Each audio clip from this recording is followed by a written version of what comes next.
बंधू आता एकत्र येणार आहेत। 5 जुलैला राज ठाकरे आणि उद्धव ठाकरे एकत्र दिसणार आहेत।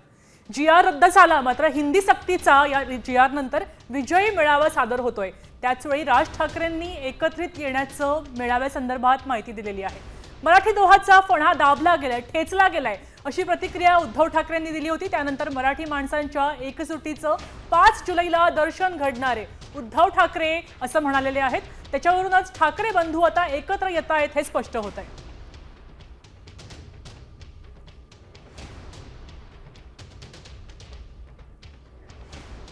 हा जो निर्णय आला त्याच्यानंतर संजय राऊतांचा मला फोन आला होता आणि त्यांनी सांगितलं की आपल्याला काय करायचं पुढे। म्हटलं आपल्याला मोर्चा तर रद्द करायला लागेल आता। तर त्यांनी म्हणाले की आपण एक विजयी मेळावा आपण घ्यायला पाहिजे। म्हटलं घेऊया। म्हणाले मग 5 तारखेला आपण जाहीर केले तर 5 तारखेला घेऊया का? म्हटलं 5 तारखेला घेता येईल। म्हटलं आत्ता काही ठिकाण बिकाणं जाहीर करू नका। म्हटलं मी माझ्या लोकांशी पहिल्यांदा बोलीन, चर्चा करीन आणि चर्चा केल्यानंतर म्हटलं मग आपण एकत्र मिळून ठरवू आणि मग त्याच्यानंतर बघू आपण 5 तारखेला काय करायचं ते। तो मेळावा जरी झाला तरी त्याला काही पक्षीय त्याला लेबल लावण्यात काही अर्थ नाहीये, कारण हा खरा तर विजय हा मराठी माणसाचा विजय आहे आणि त्या दृष्टिकोनातूनच या मेळाव्याकडे पाहिलं पाहिजे। या निमित्ताने सगळ्यांना मला सांगायचे की आपण जरा विखुरले आहोत असं वाटल्यानंतर मराठी द्रोही हे पुन्हा एकदा डोकं वर काढतात आणि हे डोकं काल आपण चेपलेलं आहे, चिरडून टाकले। हे पुन्हा यांचा फणावरती येऊ नये असं वाटत असेल तर परत संकट येण्याची वाट बघत बसण्यापेक्षा ही एकजूट ही आपण कायम ठेवली पाहिजे आणि या एकजुटीचं दर्शन हे येत्या 5 तारखेला आम्ही घडवल्याशिवाय राहणार नाही। हिंदी सक्तीचा जी.आर. रद्द झाला, मात्र त्यानंतर मनसेनं आता विजय साजरा केलाय। विजयाचा जल्लोष केलेला आहे। मुंबई, नाशिक यासोबतच राज्यभरामध्ये मनसेनं आनंदोत्सव केल्याचं पाहायला मिळतंय। ढोल ताशांच्या गजरामध्ये मनसे पदाधिकारी कार्यकर्त्यांनी आनंदोत्सव साजरा केल्याचं पाहायला मिळतंय। धाराशिव, नागपूर, मुंबई आणि नाशिक या 4 शहरातली ही दृश्य आहेत। या 4ही ठिकाणी मनसेनं चांगलाच जल्लोष केल्याचं पाहायला मिळतंय।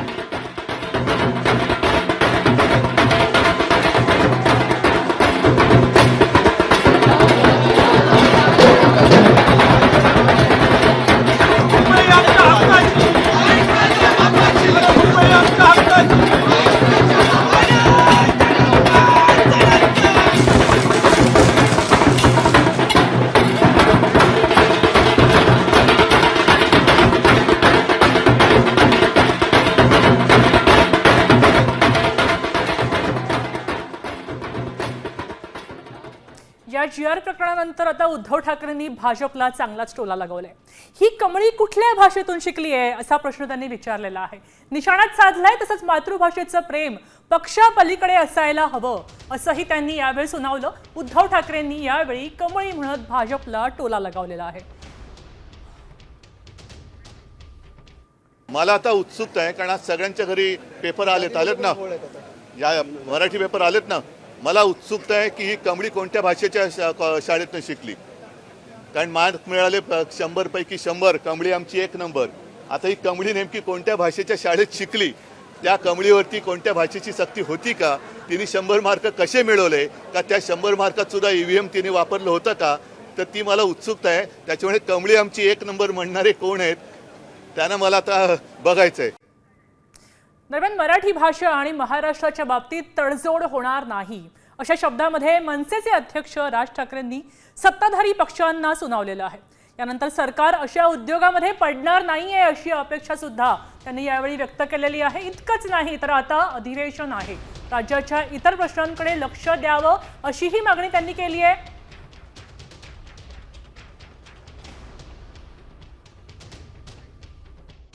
माझी विनंती हीच राहील महाराष्ट्रातल्या प्रत्येक राजकीय नेत्याला की मराठी महाराष्ट्र या विषयावरती, मराठी भाषा या विषयावरती कोणतीही कोणाहीकडनं, आमच्याकडनं तर होणारच नाही, पण तडजोड होता कामा नये। मी आत्ता जी तुम्हाला भूमिका जी मांडलेली आहे याच्या अगोदर 1ली ते 5वी हिंदी चालणार नाही। ते जाधव येऊ देत नाही तर अजून कोणी येऊ देत, कळलं का?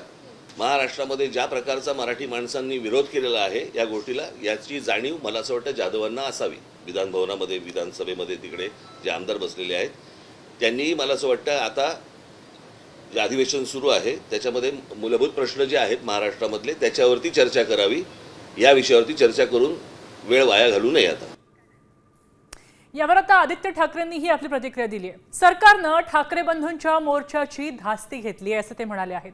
हिंदी सक्तीचा GR मागे घ्यावा लागलेला आहे. दोन भाऊ एकत्र येऊ नये यासाठी भाजपचे प्रयत्न आहेत असं आदित्य ठाकरेंनी म्हटलंय. तर एकनाथ शिंदे सुद्धा ठाकरे बंधू एकत्र येऊ नयेत म्हणून प्रयत्न करतायत असं त्यांनी शिंदेंवर आरोप केलेला आहे.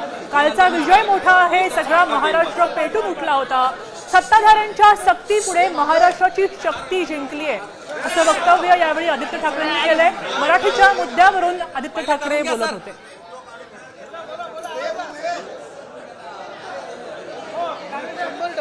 100% घेतली आणि मला वाटतं हे संपूर्ण महाराष्ट्राने पाहिलेलं आहे की दोन भाऊ एकत्र येऊ नये म्हणून भाजप असेल किंवा एशनची गट असेल किती प्रयत्न करत आहेत. नुसते विरोधी पक्ष नाही तर पूर्णपणे आपण पाहताय रस्त्यावर मराठी माणूस उतरला होता, संपूर्ण महाराष्ट्र पेटला होता आणि मुख्यमंत्र्यांना तो GR त्यांचा मागे घ्यायला लागला.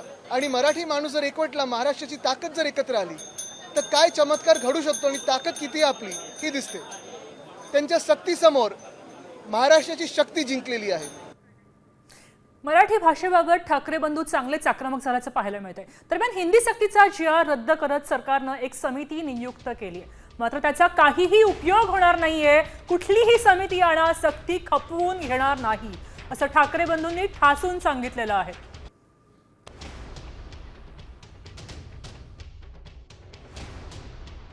मी त्यांना सांगतोय की म्हणजे सरकारला सांगतोय की तुम्ही अशी थट्टा करू नका, कारण हा शिक्षणाचा विषय आहे आणि शिक्षण विषयामध्ये तुम्ही अर्थतज्ञांची समिती नेमलेली आहे.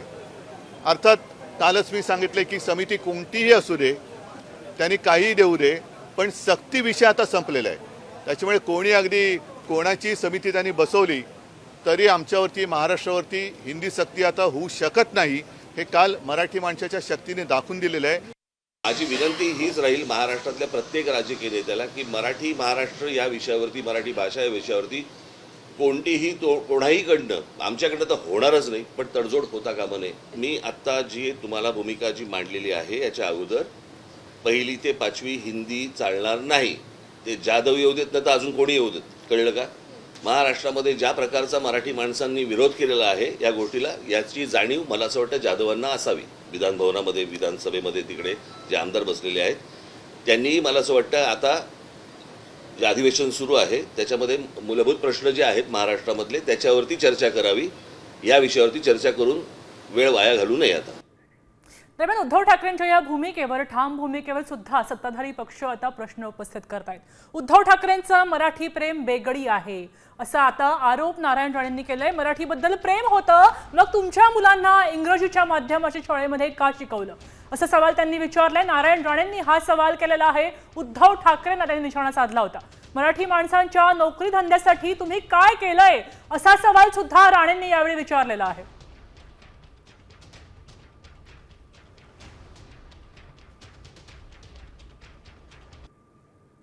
उद्धव ठाकरे यांचं मराठी प्रेम बेगडी आहे, राजकीय आणि स्वार्थापोटी त्यांनी हे प्रेम दाखवलंय असं ट्विट नारायण राणेंनी केलंय. भाजपचे ते नेते आहेत. मुख्यमंत्री असताना हे प्रेम कुठे गेलं होतं? मराठी माणसाच्या नोकरी, धंदा आणि पोटाच्या प्रश्नासाठी उद्धव ठाकरेंनी काय केलंय असा प्रश्न नारायण राणेंनी आपल्या ट्विटमध्ये विचारलाय. मराठीच्या नावावर केवळ आपलं कल्याण करून घेतलंय असंही ते म्हणाले आहेत. मराठी माणसाच्या व मराठी भाषिकांच्या कल्याणाचं काय असा प्रश्न त्यांनी विचारलाय आपल्या ट्विटमधून. मुंबईमध्ये मराठी माणसाची टक्केवारी 18% पर्यंत खाली आली, याला जबाबदार कोण आहे असाही प्रश्न राणेंनी केलेला आहे. मराठीबद्दल इतकंच प्रेम होतं तर मुलांना इंग्रजी माध्यमात का शिकवलंय असा तोडीस तोड सवाल त्यांनी आता विचारलेला आहे. सरकारनं 2 GR रद्द केलेत म्हणून विजयी मेळावा काढणं म्हणजेच नाचता येईना अंगण वाकडे असंच म्हणावं लागेल. असं ट्विट आता नारायण राणेंनी केल्याचं पाहायला मिळतंय.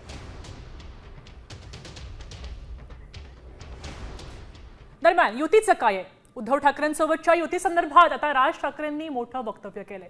राजकीय युती आणि आघाडीचा विचार निवडणुकीच्या वेळी करता येईल असं ते म्हणाले आहेत. तो विचार आत्ता करून चालणार नाहीये असं राज ठाकरेंनी म्हटलंय. मराठीच्या मुद्द्यावर ठाकरे बंधू एकत्र येण्याबाबत सर्वसामान्यांमध्ये उत्सुकता आहे, तेव्हा युतीचा विचार पुढे केव्हा तरी करता येईल, तो आत्ता करणं गरजेचं नाहीये, असं राज ठाकरेंनी म्हटलंय.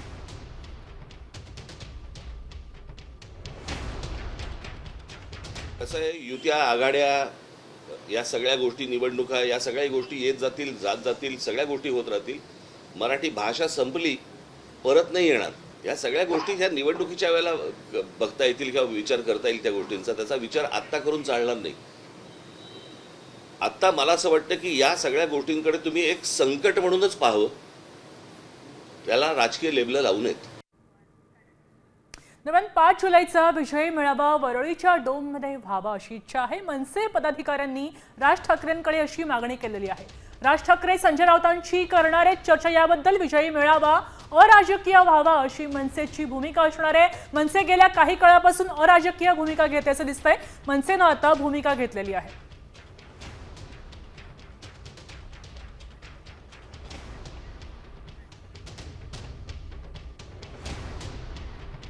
दुसरीकडे विधान भवन परिसरामध्ये छत्रपती शिवाजी महाराजांच्या पुतळ्याला विरोधकांनी अभिवादन केलेलं आहे. त्यानंतर विरोधकांनी डोक्यावर मी मराठी लिहिलेली एक टोपी घातली आहे आणि हिंदी अंमलबजावणीचा GR रद्द झाल्याचा आनंदोत्सव साजरा केलाय. दरम्यान अधिवेशनासाठी आलेल्या सत्ताधाऱ्यांनी विरोधकांनी मी मराठी लिहिलेली टोपी घातल्याचं पाहायला मिळालं. आनंदोत्सव या ठिकाणी मुंबईमध्ये पाहायला मिळाला.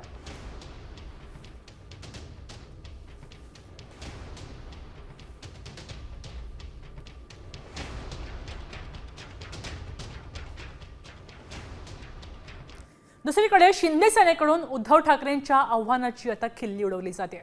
कम ऑन किल मी हे आव्हान उद्धव ठाकरेंनी दिलं होतं, त्याची खिल्ली उडवली जाते. शिक्षण धोरण समिती मीच स्थापन केली, कम ऑन किल मी अशी घोषणा त्यांनी दिली. विधान भवनाच्या पायऱ्यांवर याबाबत शिंदे सेनेनं आता आंदोलन पुकारल्याचं पाहायला मिळत आहे. उद्धव ठाकरेंच्या आव्हानाची खिल्ली उडवणारं हे आंदोलन आहे.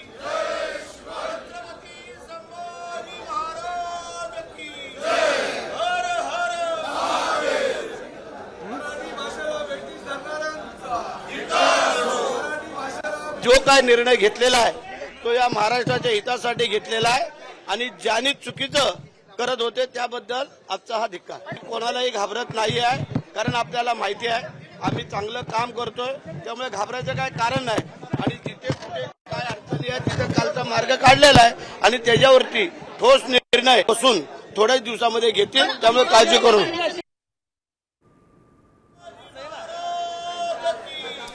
पाहू शकतोय की ठाकरेंविरोधात घोषणाबाजी पाहायला मिळाली आहे. उद्धव ठाकरेंनी एक आव्हान केलं होतं, कम ऑन किल मी असं आव्हान त्यांनी केलं होतं, त्याची आता खिल्ली उडवली जाते.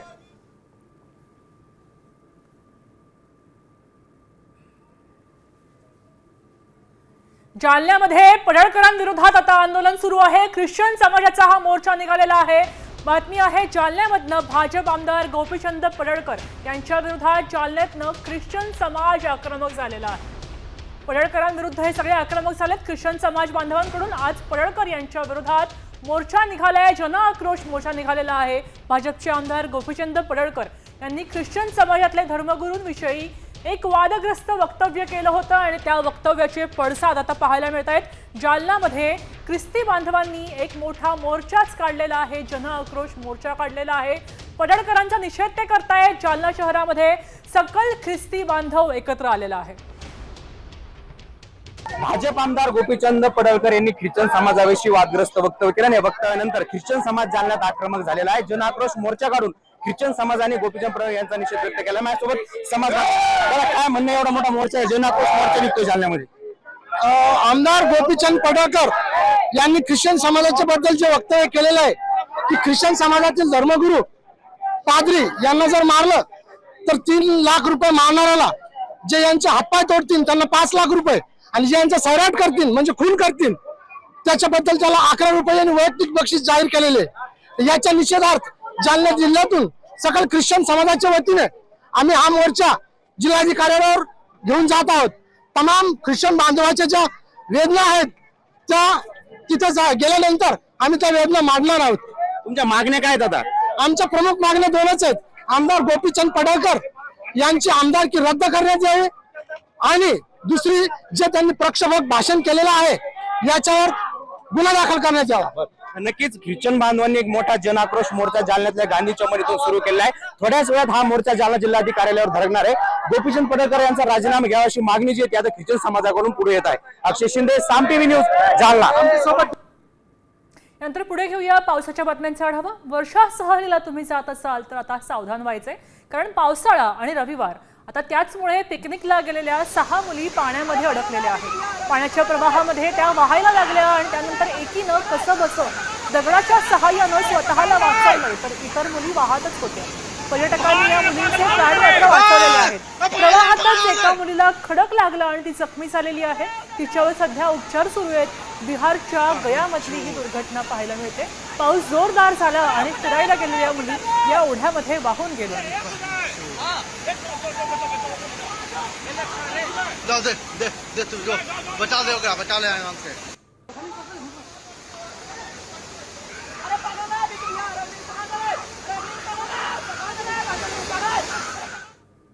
आता एक असा व्हिडिओ आहे जो पाहून तुम्हाला धडकी भरेल.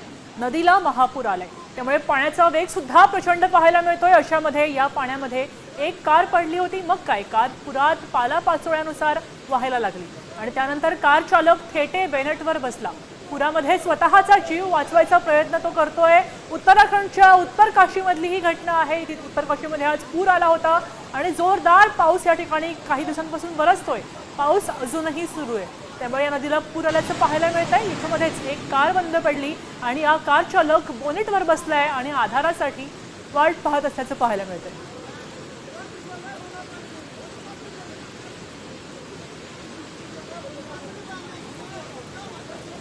पुढची बातमी आहे गुजरातमधून. गुजरात राज्यातल्या पावागड इथली ही बातमी आहे. हे प्रसिद्ध तीर्थक्षेत्र आहे. या मंदिरामध्ये मुसळधार पाऊस सुरू झालाय आणि त्याच्यामुळे या संपूर्ण मंदिराच्या पायरी मार्गावर धबधबा सुरू झालाय. पूर परिस्थिती निर्माण झाली. पाण्याचा वेग इतका होता की त्याला थांबवण्याचं धबधब्याचं स्वरूप प्राप्त झालं होतं. हा मार्ग अत्यंत धोकादायक बनले, त्याच्यामुळे मंदिरामध्ये जाणारे भाविक काही वेळ या ठिकाणी अडकून पडले. दरम्यान कोणतीही जीवितहानी झाली नाहीये असं वृत्त मिळतंय. मंदिर प्रशासनानं आणि आपत्कालीन यंत्रणांनी तात्काळ लक्ष घातलंय आणि परिस्थिती नियंत्रणामध्ये आणलेली पाहायला मिळते.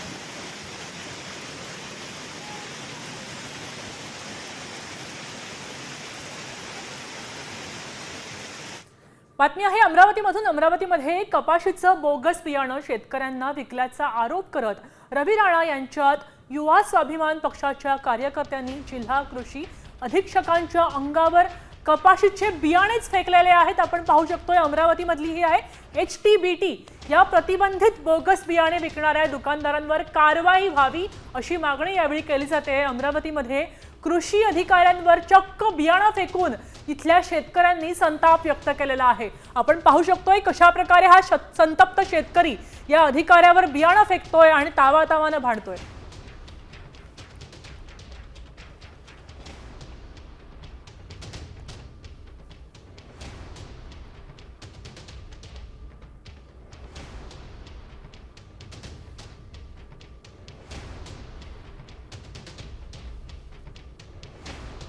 आपण पाहू शकतोय अमरावतीमधली ही दृश्य आहेत. एका कृषी अधिकाऱ्यावर शेतकऱ्यांनी जमून बियाणंच फेकलेलं आहे. बियाणं चुकीचं निघालं असं म्हणत अमरावतीमध्ये त्या शेतकऱ्यांनी आंदोलन केलंय. चक्क अधिकाऱ्याच्या कार्यालयामध्ये येऊन त्याच्या टेबलवर हे बियाणं फेकल्याचं पाहायला मिळतंय. अत्यंत संतापजनक प्रकार आहे. शेतकऱ्याच्या चेहऱ्यावर संताप दिसतोय.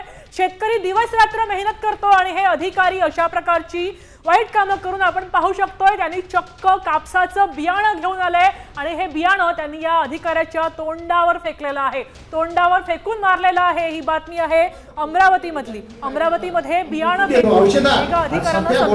पडलेले आहेत. तुम्ही आता त्याच्यासाठी पुढे कारवाई काय करणार आहे आणि ते शेतकऱ्यापर्यंत पोहोचून दे त्याच्यासाठी तुम्ही काय करणार आहे आणि पोहोचू देणार नाही याची गॅरंटी घेणार आहे का तुम्ही? सर्व आपल्या जिल्ह्यात खत औषधी नाही आहे तर ते आम्ही तुम्हाला ट्रक भरून इथं आणून देतो. हाच माल देतो हवाला. तुम्ही म्हणता ना हा माल भेटला हाच माल तुम्हाला ट्रक खाली करून देतो. तुम्ही काय कारवाई करता? आम्ही तुम्हाला कुठून देतो. आम्ही कुठून देतो तुम्हाला. हा माल कुठे आताही सांगा. नाही तुम्ही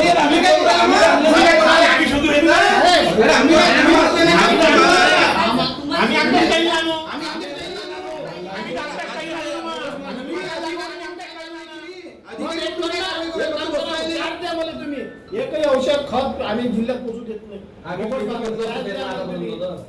तुम्ही तर आम्हाला म्हणसाल की बाहेर दाखवा आम्हाला, कुठून आणून राहिले तुम्ही. काश्मीरमध्ये पावसाचा कहर पुन्हा पाहायला मिळतो आहे. सलाल धरणाचे दरवाजे आता उघडले आणि त्यामुळे चिनाब नदीला पुराचा धोका निर्माण झाला आहे. जम्मू काश्मीरमध्ये रियासी जिल्ह्यामध्ये मुसळधार पाऊस झालाय. हा पाऊस कोसळल्यामुळे चिनाब नदीच्या पाणी पातळीमध्ये मोठी वाढ झाली. त्यामुळे सुरक्षेच्या कारणास्तव आता सलाल धरणाचे दरवाजे उघडलेले आहेत. चिनाब नदीला पूर आल्यामुळे हे सलाल धरणाचे दरवाजे उघडल्याचं पाहायला मिळतं.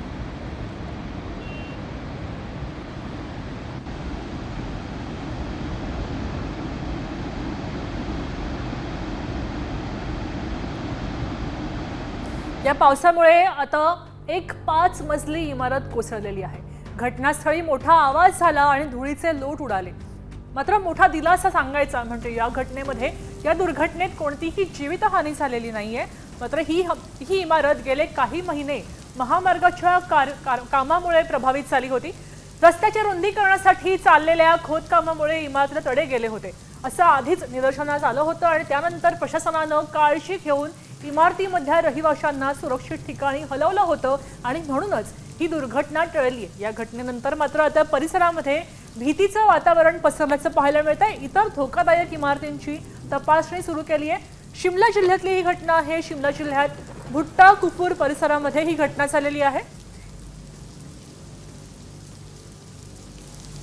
बातमी मान्सून संदर्भातलीच आहे. पुढचे 5 दिवस महाराष्ट्रामध्ये मुसळधार ते अतिमुसळधार पाऊस कोसळणार आहे असा अंदाज आता हवामान विभागानं वर्तवलाय. कोकण किनारपट्टीसह मध्य महाराष्ट्रात जोरदार पावसाचा इशारा दिलेला आहे.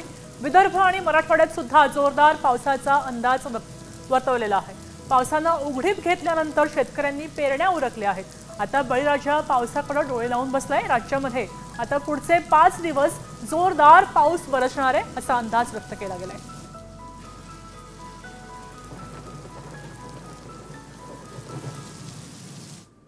तुम्ही एटीएम मधनं पैसे काढणार असाल तर आता वेळीच सावध व्हा, कारण एटीएम मध्ये व्हायरस घुसलाय असा दावा केलाय. त्यामुळे आता आम्ही म्हणतोय एटीएम मधनं पैसे काढता येणार नाहीत. आम्ही याची पडताळणी केली आहे. यावेळी काय सत्य समोर आलंय सामच्या या विशेष रिपोर्टमध्ये पाहूया. आता एटीएम मधून पैसे निघणार नाहीत.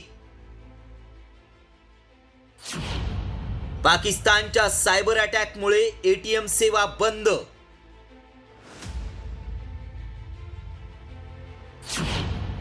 व्हायरल मेसेज मागचं सत्य काय?